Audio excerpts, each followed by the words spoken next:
Al, we're in the middle of a podcast. What can I help you with? Yeah, she did. I gotta call you back though. Okay, bye.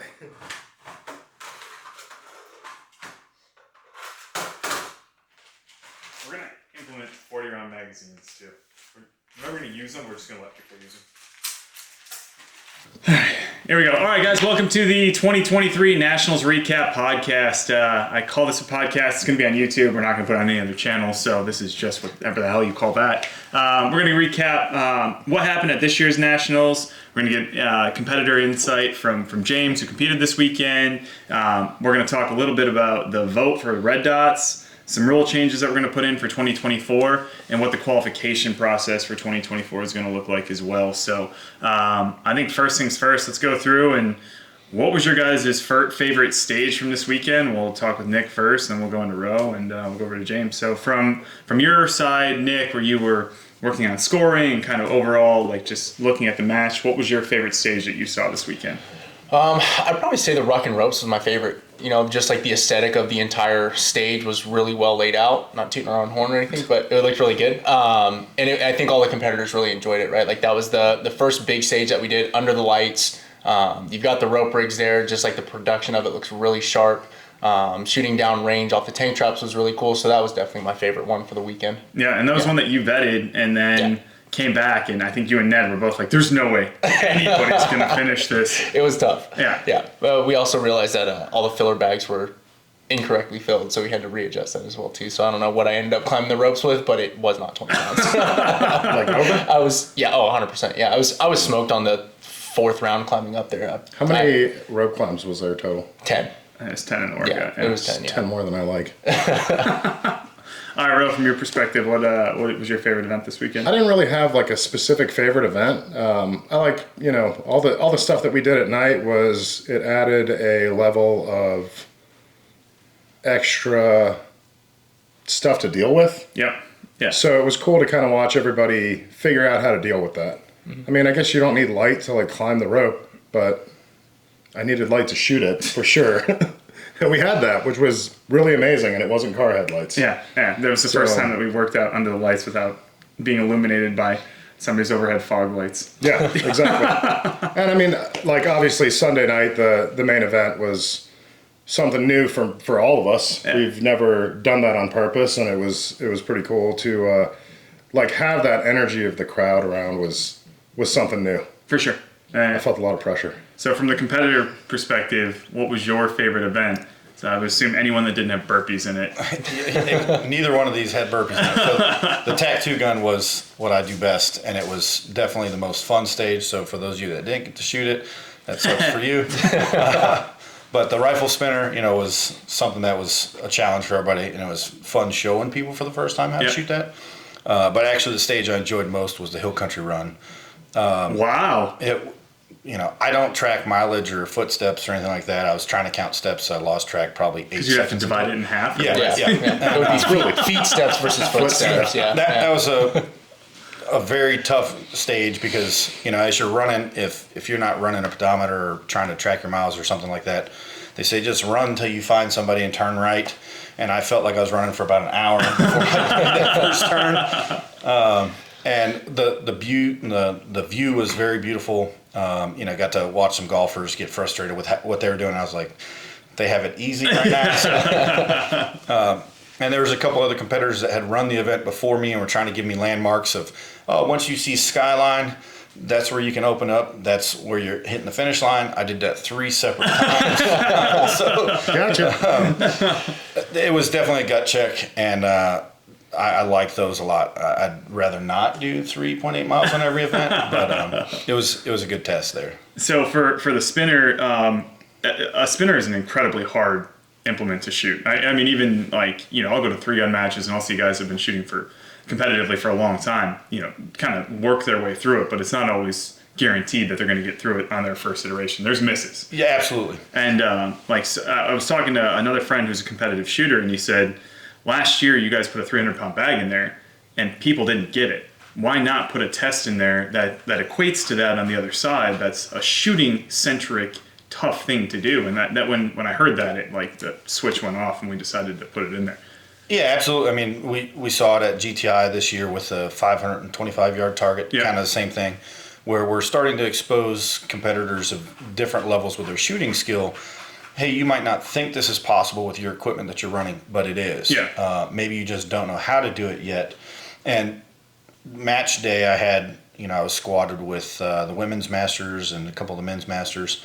And most of the people that were there on the squad with us had never even seen a rifle spinner. Yeah.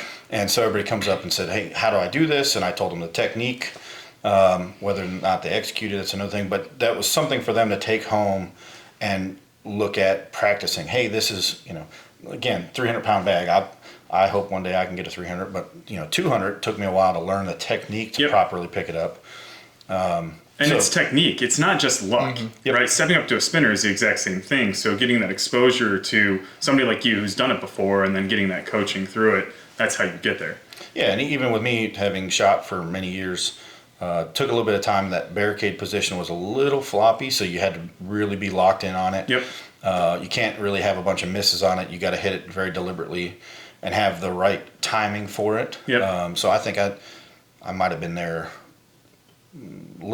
probably a third longer than I normally would in an action match on Yep. that target. But it made my way through it, and it was nice to be able to show other people that it is possible For sure. to do this. That way they didn't just come off the stage feeling completely dejected. So that was a very nice added touch to it, and the long range as well. We had more targets this year at distance. The wind at Reveille Peak is always pretty brutal there. Yep.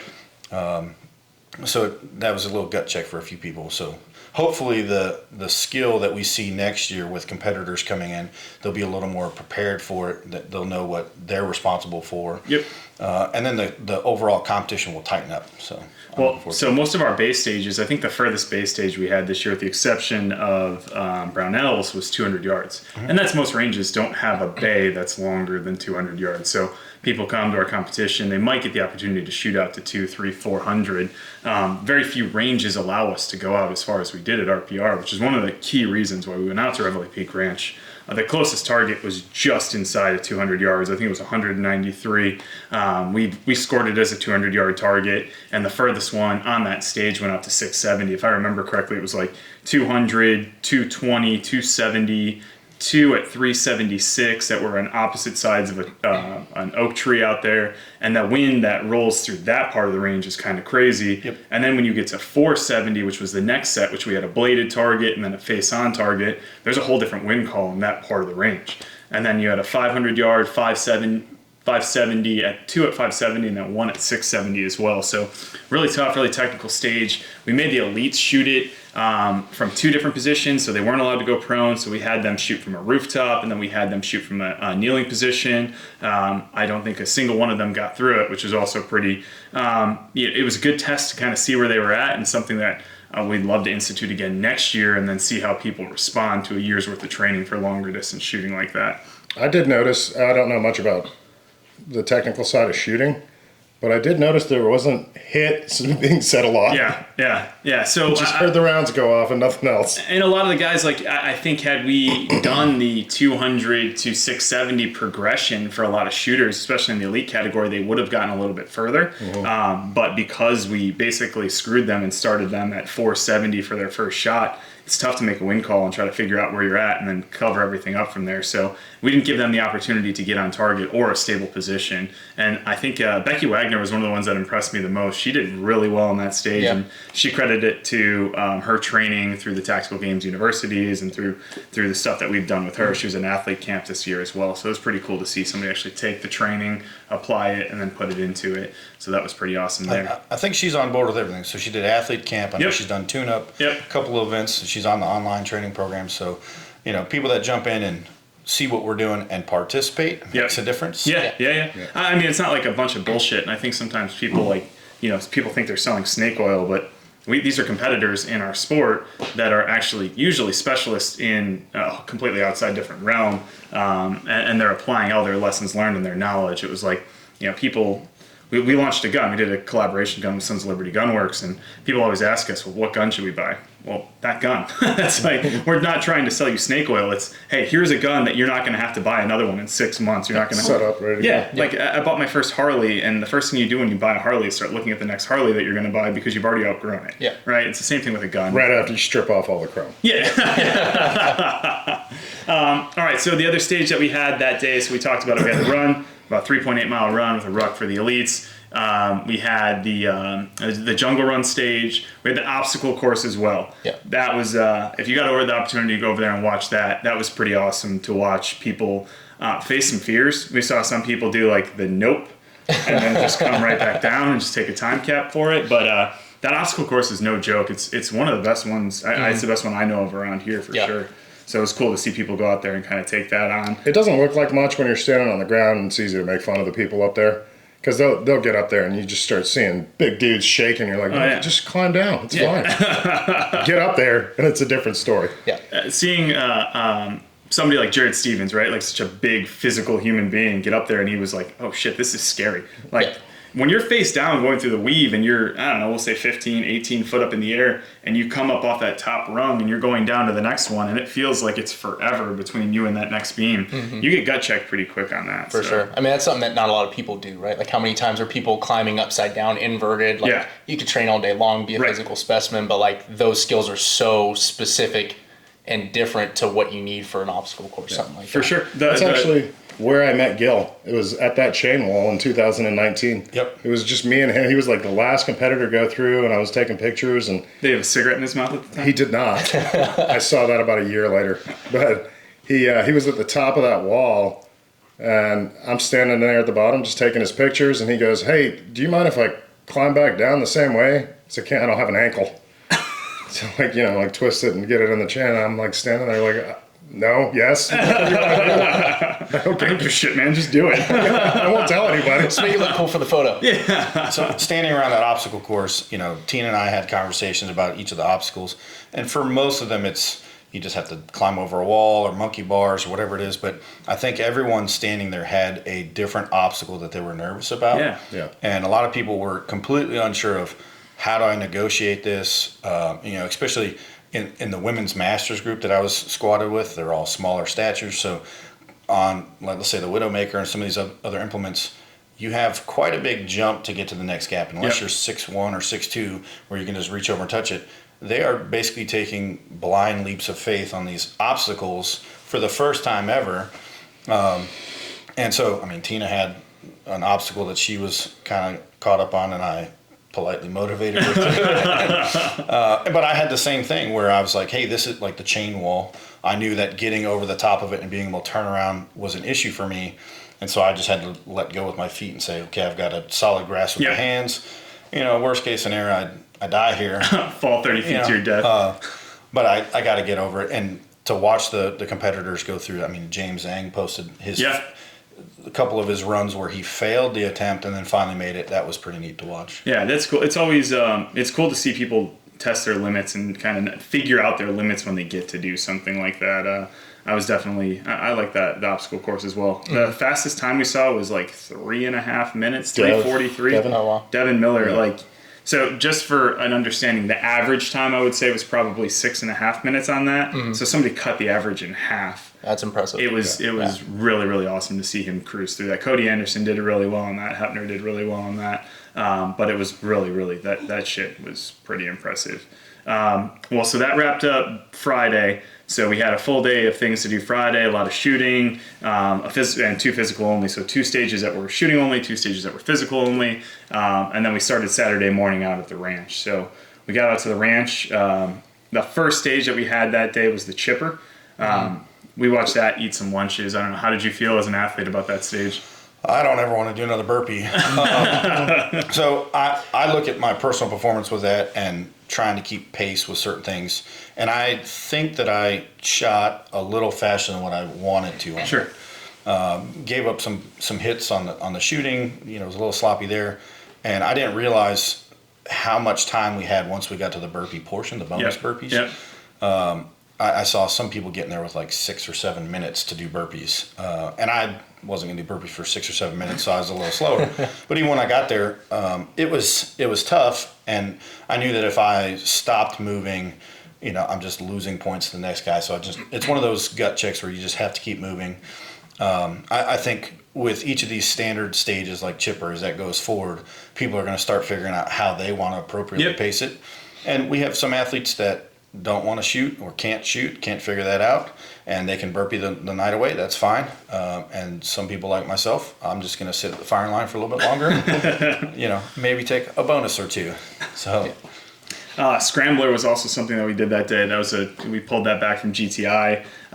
So we had to throw a stage out for some of the elites because of the sun setting. So that awesome spinner that we put on the stage also killed us for time. So we had to throw that out for a 50 plus and for the men's elite. So we had the Scrambler, which is a really cool 3-magazine, 3x4. So you have 4 rounds in each magazine. It's shots from 20 yards on the back line, and then progression forward, and then shots from 10 yards on a full-size zip stick up forward with reloads after every 4 shots. So I thought that was really cool to see everybody kind of get after that. And then for 50 plus and men's elite, we actually had them run it with a rifle as well. And I saw some awesome performances in that. And, I talked to Jared Halbert about it, and we watched Hepner actually had like a world-class time in that. And remember, Hepner came into shooting just 2 years ago. Yeah. So watching somebody go out there and actually perform that at such a high level that's relatively new to shooting was really cool, and kind of shows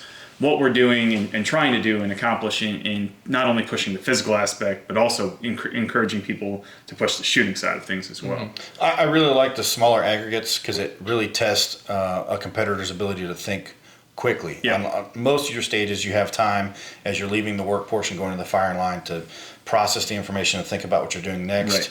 Right. But on those shorter stages, everything happens so fast that you have to react, and it has to be 100% planned action. Yep. And it really shows people how fine-tuned their shooting is. If they have a hiccup with a reload or they're not completely in position, it doesn't take much to pull around off target there. And if you look back at the scores, there's quite a few athletes that had very fast times, but had a miss. Right. And you can't outrun a miss on those types of stages. So it just kind of drives home the point that, hey, this is another thing to focus on. And for the people, congrats to Hepner for executing on that run there.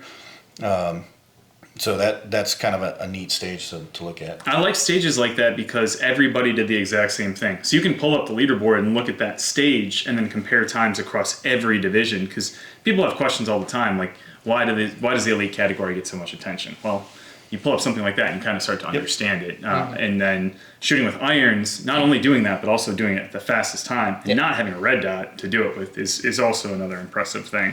So I agree, that was pretty cool to see. Then we had the bag flip. The bag flip from Utah, which was called Intervals version 3. Yeah, so one of the things when programming this, I hadn't taken into consideration was how much easier concrete was going to be to do it on than when we did it in Utah. Because in Utah, we absolutely ate people's lunch. Mm-hmm. That stage was ridiculous. It was awesome. It worked out really well. This time, people got there with way more time than they had before, and because of that, there were burpees that were instituted. The standard with the burpees got messed up for the first, so if you were in men's intermediate or you did those silly ass burpees to the bag, which I thought was dumb, but I talked to Chris, we got it corrected, and we got it corrected for the elite divisions, and then that stage started running a little bit more smoothly after that. But that one was a good stage for sure. And then we wrapped it up that night with the rope climb stage that we had talked about previously, which was awesome. That really cool. Shooting at night was, from the media perspective, what we captured at night was absolutely awesome. You got some steam coming off people's heads and stuff. It was pretty cool. And it's that time of year now too, where it's been over 100 degrees in Texas for 4 months. Yeah, 105. 105. Yeah. Don't discount that. So we actually had beautiful weather all weekend. I don't think it rained. We might have had a little bit of overcast. That was the best weather we've had all year, hands down. It was for sure. There was no biblical rain. There was no wind. No gale force winds. All of our freaking tents. We didn't lose $10,000 worth of tents in that. Yep. No, that was. It was so nice that no burpees in the mud. Yeah. Which is great for media. Yeah. The photos look great. Yeah. But it was so nice that it almost felt like something was coming. It was, Like we were gonna have an alien invasion or practice score was gonna go down. Just something, but Nothing all happened. ended up It was relatively amazing. smooth, We're still which is waiting great. for something to happen. Yeah. One thing we didn't talk about was the breacher doors. The breacher doors have been out Yeah. 3 times this year. At least, yeah. Sawmill. Utah? New Hampshire. No, New I'm sorry. Hampshire. We were going to do it in New Hampshire, and didn't it do didn't it. work out. We Iowa. just got to Iowa. play Yeah, we used Iowa. them in That's Iowa. right. Okay.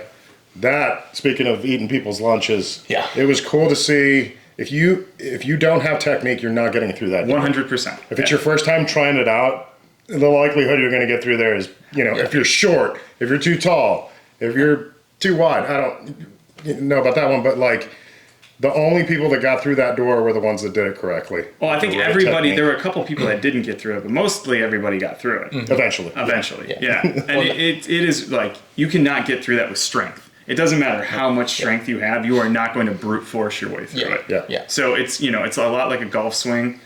Zach Rodman was the first one that showed me how to, he I does mean, it he professionally. better Yeah. be able to do it.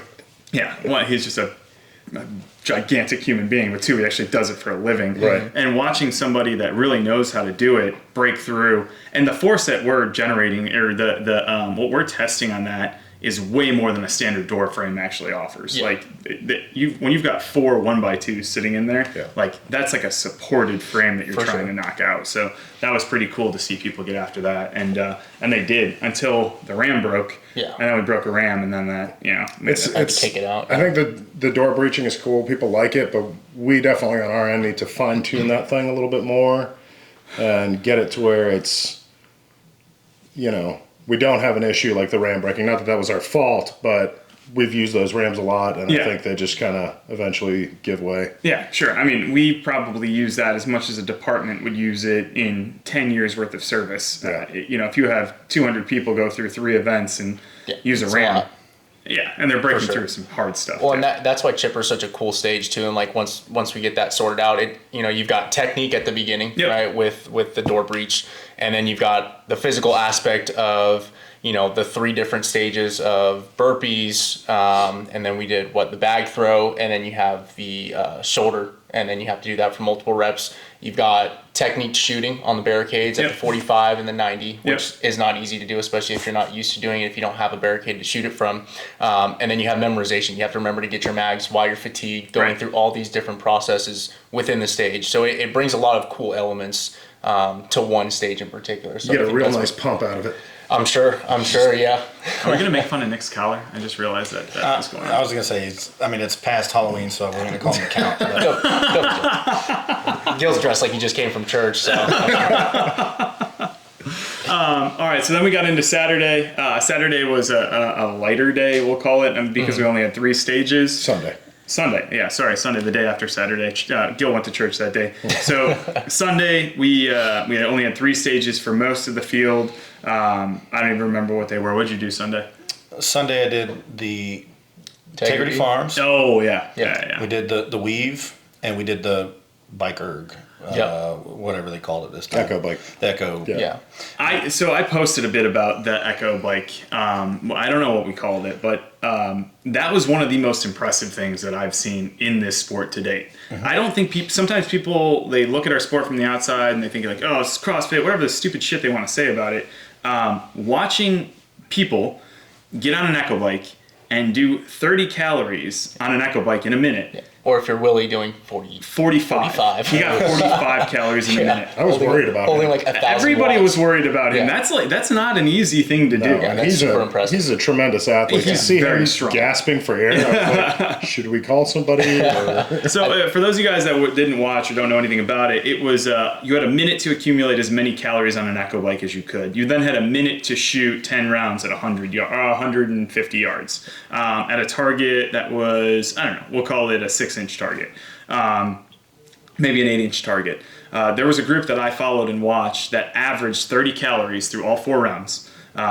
So if you're watching and you've never done this before, get on a bike, try to accomplish 30 calories in a minute. Take a minute break and then try to do it again 3 more times. just try that and see where you end up. On an eco bike. On an eco bike, not an assault bike. Which is much harder. Way different. Way harder. About, I would say, like 60% harder than... When you get to your first calorie, you're like, what just happened? Why did that take so Why am I so tired and sweaty? So to get, I mean, you have to average around, I would say probably north of 80 RPMs to hold. Easily, yeah. North of 80 RPMs for that entire time to do that. The group that I watched, again, averaged 30 calories per minute and then had 5 misses between them. So now we're talking about 4 rounds times 10, that's 40 rounds per person times 5. That's a number that is 100 rounds? It's a lot. No, I don't know. 200 rounds? It's more than math than I care to do right now. 200 but it's rounds. heavy. Yeah. There were 5 missed shots. Between 200 rounds, 5 missed shots, and they averaged 30 calories a minute. Yeah. That's pretty awesome. What were you getting on average? So on the bikes and any of the equipment, I have no idea how to use those, Yeah. right? So as I started CrossFit here this last year, working specifically for this, every time I go to the gym, whether it's a rower, bike, whatever it is, I have no idea what the stimulus or what the desired pace is. So before that stage, Willie was walking through the parking lot. I pulled him aside and said, "Hey, Willie, tell me about this bike.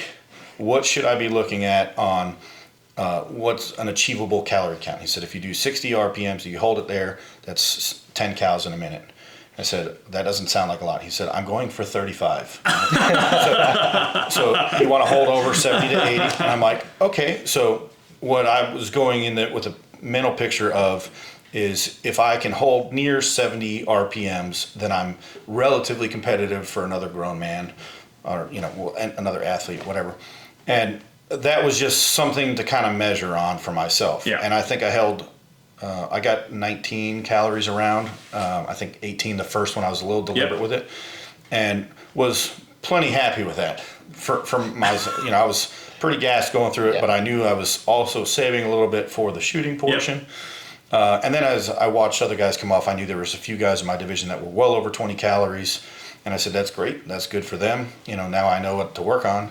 Well, then I was also there waiting for the weave stage, so I got to watch the elite guys come through there.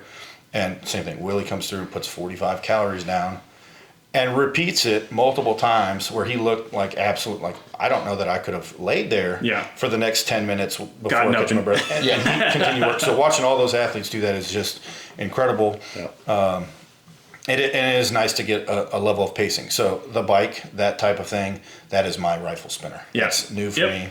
So. And that was exactly the intention behind it, right? To go right from an implement like that where you control your own destiny, right? We're not going to tell you how many you're going to do. You get to decide how many you're going to do. And they have to figure out the average between the people you're competing against. And those hits were scored as 2 points each for the elite divisions. And again, it was something that was probably a miss early on and we corrected later on, but it put value behind those points. So somebody had to really make a conscious decision. If I go 45 calories, like me personally, if I got 45 calories in a minute, I'm not going to be able to pull the trigger effectively after that. If I hit target after that, it would be great because I'm going to be trying to pick up my lungs and whatever else sucking wind, in for my body. But yeah, I thought that was a great stage. So then we wrapped up the entire event. The last one we did that day was my favorite event that we've ever done at the Tactical Games.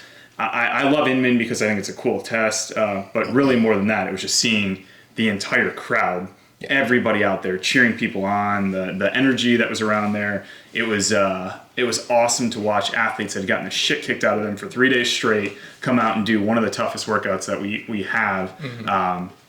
And they shot incredibly well. It was just a great show. Yeah. And one of the things that we've heard many, many times was that other competitors wish they got the opportunity to watch the elite division, and I think that was a spectacle for them to put on. And watching those women. So the bag weights for women were 100, 150, and 200 pounds. Every round they had to get 5 reps at 100, 3 reps at 150, and then 1 rep at 200 over getting the bag up over a bar. And they did that for 4 rounds. And then the women shot, I would say, as a group, probably about 85%. There wasn't a ton of misses out there, rifle or pistol. The men's group, it was 5 reps at 150, 3 reps at 200, and 1 rep at 250. And again, same thing. There was less. I'd say they were probably at about 90 to 95%. Yeah. Devin shot that with a Glock, which will always amaze me that he's able to keep that level of consistency. Stock Glock. With a stock Glock, yeah, like his duty-issued Glock. Yeah. That was actually pretty cool. So, I I think having the crowd there, and it'd be interesting to find out from all the competitors if they like that enough to where they want to see it more often. Sure. Maybe we do it at the team events. Maybe we do it, I don't know, a few times. Maybe we do it at every single one. We'll bring your Jeep out, and that can be the lights. Sure. Because Yeah. we're not going to trailer around. Right. No, I meant just the last heat, not necessarily For in the dark, having a crowd around you, because that's going to motivate you a little bit more, Yeah. right? Like you're not going to want to miss that bag, or you get just that extra energy from all your friends standing there cheering for you. Yep. One of my favorite parts about that video, which I made sure to put in there, was the audio. The audio to me of the crowd cheering for people, and you could hear specific names being called out and things like that. That really made it special. Aside from, it just being a spectacle, I think it was a really good community building. For sure. For sure. I haven't seen that. We have people cheering all the time, but to have that concentration of it was really cool. I mean, if I had to guess, there were 200 people out there that were watching that. Like, I can count them out if you want. We will do. Let's do that later on. We'll go on that drone footage and count how many people. Yeah. So leaderboard's the final thing we're going to talk about for the weekend. For women's elite, Janae DeCausin came out as the first place winner. E. Church came out in second place, and Megan Kennedy finished in third. That was a pretty awesome battle to watch all weekend. Megan Kennedy had won last year, so watching her come back and still repeat that with two girls that really, I mean, they were driven and motivated this year to do some stuff, and you saw that this weekend. Like, For sure. Janae RO, she helps out with the organization. We see her; she coaches locally, so I get to see her quite a bit.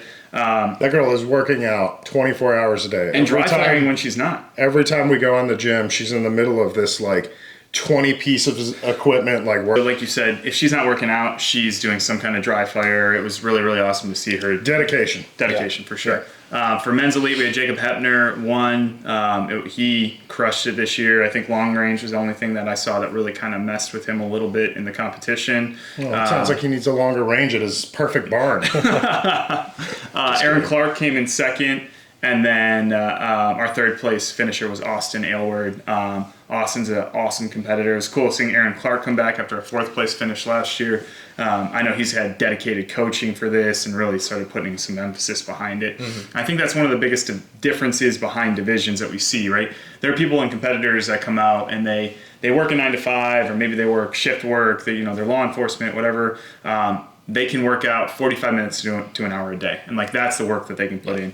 When you get into the elite division, a lot of these competitors, to be serious, they need to dedicate 2 hours a day. They need to have a time where they're doing dry fire. They need to have a time where they're hitting the range, whatever it might be. So kind of the biggest difference that I see in those competitors. What was the gap? And I haven't really been into the specific details of the shooting, the scoring, and all that stuff until this year. So a lot of that stuff is really new to me. But I did notice the gap in percentage points from third place to sixth place is not that big. It's tiny little. Yeah, it depends on the division for sure. You'll see in certain divisions like men's elite, that gap was pretty big, where there's 3 competitors that are in the hunt. Now the Masters 40 plus, much tighter gap. That one was a really cool race to watch. Kirk came out and won that one. Clint Gower, who was my pick for a dark horse this year, he came in and he crushed it. We have the unique opportunity that we get to watch every single match. So you can pick up on how people act, how they react, kind of situational awareness, their physical level, and how they're progressing and shooting. When you get to see a year's worth of people's progressions, you can start to build an understanding of that. So it was pretty cool to see. Jason Deal, I think, finished third in that one, and he's a hell of a competitor as well.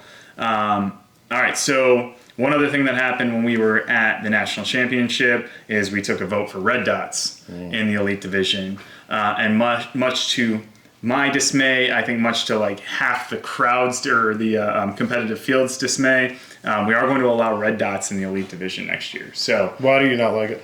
it changes the sport, in my opinion, in that particular division. What I shoot 95% with a red dot, and I'm not a great shooter. It lowers the barrier to entry for pistol shooting for something that used to be a skill that you had to work really hard for. Now, I think, and it's fair to say, is learning how to shoot a red dot is like this and then plateaus pretty quickly, where learning how to shoot irons is more of a gradual increase. So now what you're going to do is you've opened the door for a lot of new shooters to come in and be effective almost immediately. So how do you make that more difficult?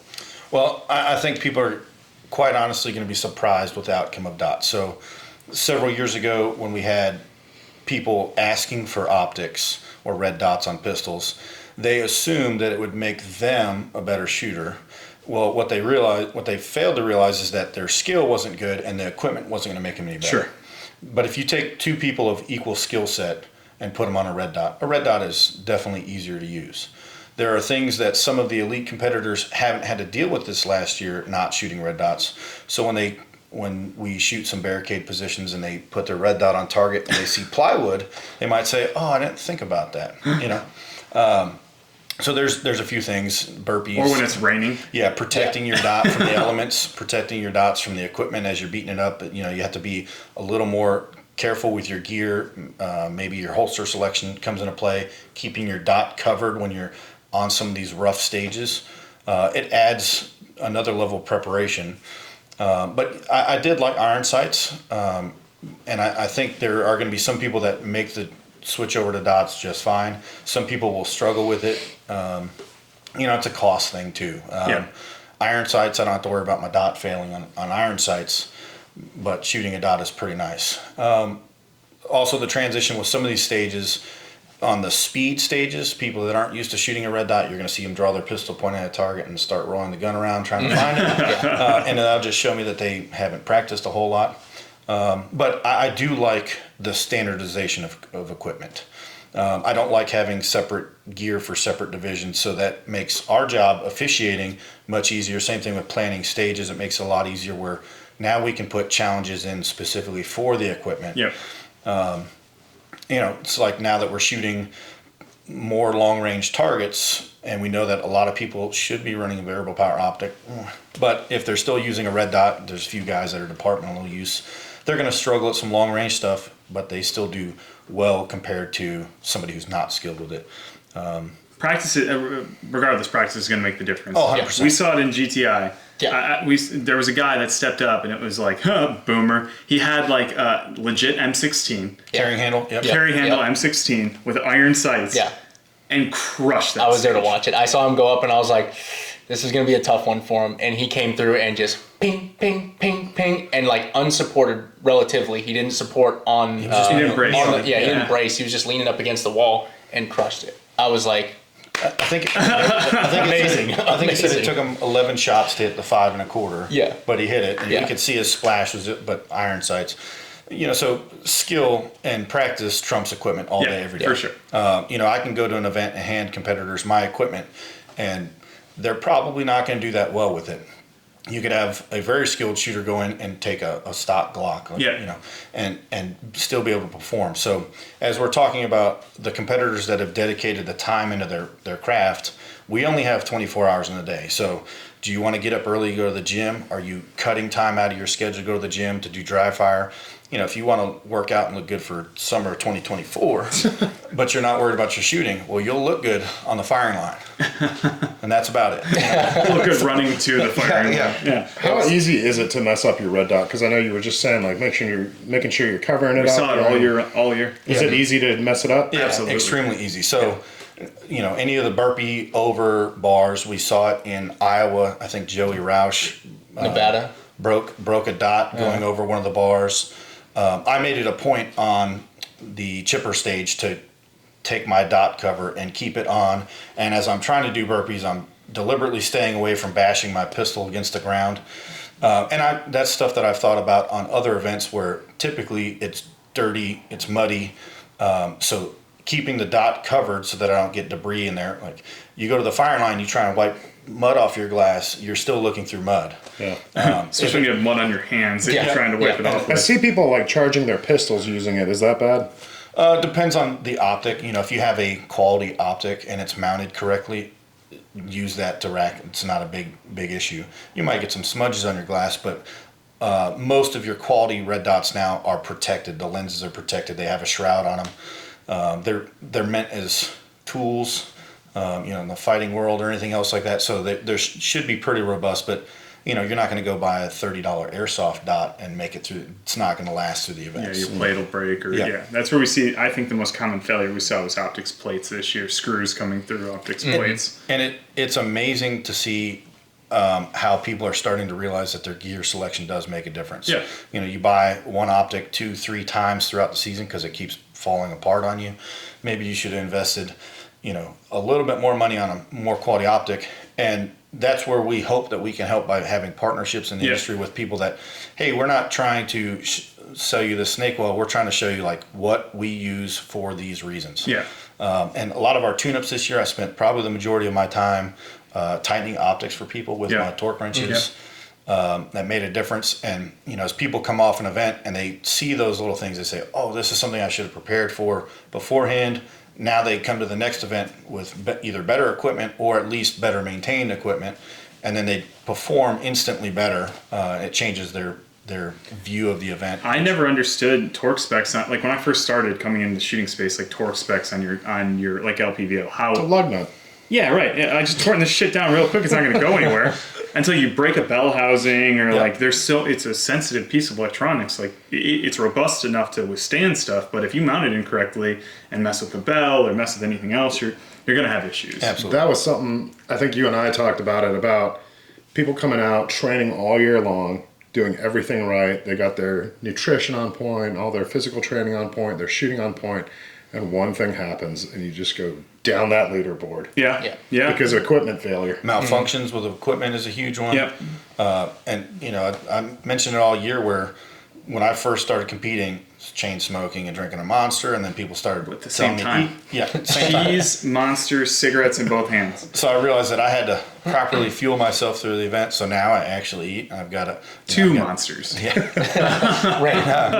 Move to rain. So all of the athletes that come and do that, and they don't put oil in their guns, or they use terrible ammunition, Right. and then you see them fighting at the line. I'm like, man, good thing you're strong. Good thing you're strong. I mean, and it was something that I didn't realize early on because nobody ever taught me, but I went from a 115 to a 115. One was a Remington, one was a Winchester, and I didn't know I was going to have a difference in that. And then Jared came up to me and was like, hey, did you zero your gun with that new ammo? And I was like, you can zero this gun? But it was a 6-inch difference on placement where it was hitting on 25 yards. I mean, that's huge. Yeah. And I knew it wasn't that bad, but I just couldn't hit anything with it. So I was corrected on that. So the moral of the story is buy good stuff that's consistent, that you know you're going to be able to use. Federal's a sponsor of ours. They have great ammo. You are going to pay more for it, but you're paying more for the quality that you're getting, right? Yeah. Like we've seen case issues where people have gotten rounds actually stuck in their chamber, specifically on rifle, failure to eject. Like that stuff all happens. So getting consistent ammo, not going for, this reman is 20 cents a round for 9 mil. I saved $38 at this event. That I spent a couple $1,000s to go and compete in. This $38 save on there screwed me for the entire When you're weekend. competing in the elements too, right? So you got mud, rain, whatever else is getting in there. It's like prepare with the right gear, train with it, buy once, cry once, and you're not going to have a lot of those issues. Sure. You'll mitigate it at least. So buy once, cry once. Now we're going to talk about offset red dots on rifles we're allowing next year too. That'll be pretty fun. I think for the shooters that know what they're doing, they all went, yes. For the ones that didn't, they just see it as a new cool piece of equipment to buy. But It does look cool. they look great. I'm thinking about putting one on my camera. Offset camera lens? Yeah. I like that. Yeah, so what do you think about that change, James? I think that's a big one. So we saw it at the TAC-2 gun, one of the TAC-2 gun events earlier this year. It made a difference shooting under a car. Just couldn't get the height, so running an offset red dot on that equipment worked very nicely. For a lot of people, if they've never run one before, they don't know what they're doing, they might see somebody set up and try and emulate that. Ask questions from the proper authorities before you do that. Like, why are you doing this? Putting an offset red dot, I can tell you right now, if you go to Nationals 2024 and you try and shoot the bike stage at a 100-yard target using an offset red dot, you're going to struggle. So, on certain scenarios, the red dot works well, and it gives you some gear options so that you can run a higher power, variable power optic for some of our precision targets. It does help with some target acquisition if you're shooting long range, so you don't have to come completely out of the optic if you mount it above your optic. Right. There's different setups that are there. I don't know that I'm going to actually run one. Yeah, I don't think everybody will. No. And it's more gear that I don't necessarily want to maintain or have on my equipment. I might play with it, but it's going to be very dependent on what stages we're doing, kind of thing, what the environment is. Where would it come in? Let's just pretend like I don't know what I'm talking about. Like right? a hoser rifle Yeah, stage yeah. where Like, you where walk would it up, come into play? 2-gun really stages, well? right? really close stuff. So like the TAC 2-gun stage that we just had, there was some shorter range rifle work. Now let's say you went from shooting a precision long range target to going down a trail where you're shooting close range targets. Typically you can dial your magnification back and forth, but to be hands-free where you go from short to long range very easily without having to adjust your optic, it does pay off. So there are some scenarios like if you run, like I'm looking at running a 2 to 10 next year, so I have a little more power and more deliberate marksmanship for the precision targets that we're shooting. Well, if I'm shooting, let's say, the scrambler with rifle, 2 power might kind of trap me on target. So the offset red dot would just be like shooting a red dot for my pistol. It's good enough, and I can still have similar presentation with the rifle. It's going to be fast. But as we see some changes with our TAC 2-gun stages going forward, we can incorporate some skills in those stages that make the offset red dot viable. Yeah, yeah, for sure. It looks cool, like with the gun canted for me. Anyways, as I'm shooting, like it looks cool. When you guys do that. I mean, and it honestly, like, it feels cool too when you turn it and you're like, okay, I can actually see what I'm shooting at close range now. Because like for me, getting a target acquisition or looking through my glass, even at 1 power, and seeing something that close, if they're targets that are within say 10 to 15 yards, if we're shooting 3-gun or shooting something like that, having an offset red dot is very quick where I can point and aim at it. Having a second 0 isn't a bad thing either. Yep. So, all right, now we're going to talk about the qualification process for the 2024 National Championship. So, the event was great. I think one of the complaints that I heard was the 40 plus and a couple other squads kind of got separated throughout the days. A lot of that had to do with trying to fit in as many people as we could to the match. So one thing that we made the determination on is next year we're going to cut the match to either 120 or 140 people. So that's down from 180 this year. It'll likely be 120, and that's based on the qualifying spots from every one of the matches this year. Another thing that we were going to do is we're no longer going to roll down qualification spots. So you have to place in the top 5 at a match to qualify for the national championship for 2024. So there won't be any more 7th place finishes that get rolled down because other 3 people qualified for it. So you have to place in the top 5 in order to qualify for the championship. I'm actually really excited about that. What that's going to do is that's going to, limit the amount of competitors at nationals, which isn't a bad thing. There's only so many things that you can do when you have a field of 180. So you cut that field down by 40%, 20, 30%, and get 120 people out there. Schedule-wise, things works out better. Our ability to move people around and actually get people through more complex stages. Had we only had 120 competitors, there would have been no issue getting everybody through that 2-gun stage or getting everybody through the long range. So that really opens up the doors for us to do a lot more. We haven't picked a location yet. We'll kind of hammer that out throughout the year, but expect that it's going to be something exciting. We definitely love Staccato Ranch. There was a couple other places that we went to last year that could have worked pretty well for us. So we're going to see throughohout this year kind of how it goes. It could be something new. Something you've never even seen before. Yeah. Well, I think the new qualification process is going to drive competition as well too. Like you're not going to have people that are going to go in and be like, oh, so and so's here. Well, all I have to do is I got to place, 5th, 6th, or 6th, 7th, 8th place, and I'll still get to go to nationals. Yeah. Like they're going to actually have to put in a clinic to get up into that podium spot to be able to make it to nationals. And if that's only one of the year, that's your only shot. So I think it'll be really cool to see. Yeah, and we will. We're not going to close off. We're going to have.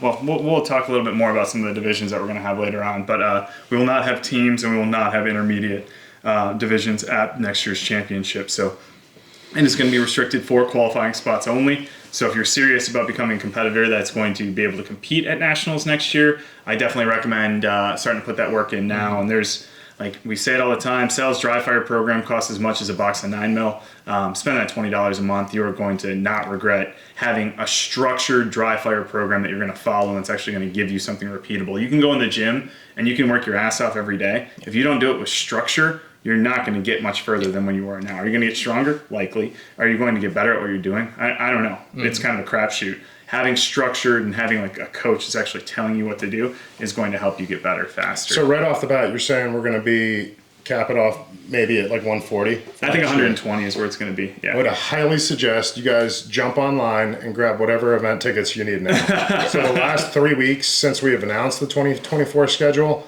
I have never seen so many registrations come through. My phone is annoyingly beeping all the time. It's a good beep, but I would encourage all of you to hop on there and grab the events you want. All right, so that's going to wrap up this edition of the podcast. We're also going to welcome a new member of the team. This is Billy.